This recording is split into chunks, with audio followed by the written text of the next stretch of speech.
I then move on to the actual key issue of the day, which is of course, the ridiculous decision by the Mayor of London to expand the ULEZ to Outer London. Now, the judicial review took place on the 4th of July. The Mayor is currently doing everything he can to distract everyone from the disastrous expansion. We're waiting for the result of the review, and the judge in the case has agreed to try and get the review announced by the 31st of July. I also note that the Mayor is now recruiting a propaganda specialist to promote the scheme at a salary of £75,000. He might actually just withdraw the scheme and let us get on with our lives.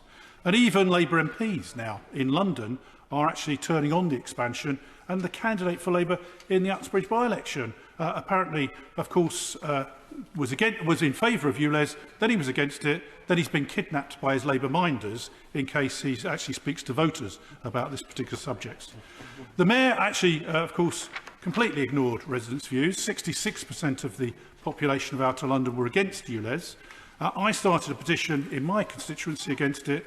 More than 1,000 people have already signed. And I'm looking forward to a position whereby the judge strikes down the position and we can actually get back to a consultation and turn the mayoral election next year into a referendum on ULEZ. Now, the key here is, of course, that if a nurse or a cleaner is working on a night shift on a much lower income than most of society, they will have to pay £25 to get to and from work, i.e. if they start their shift at 8 p.m.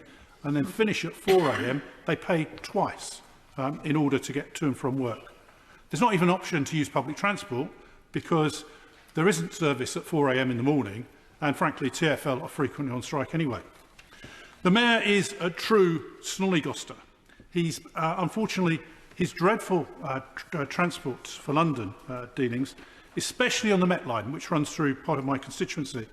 In 2022-23, more than 1 in 7 trains were cancelled.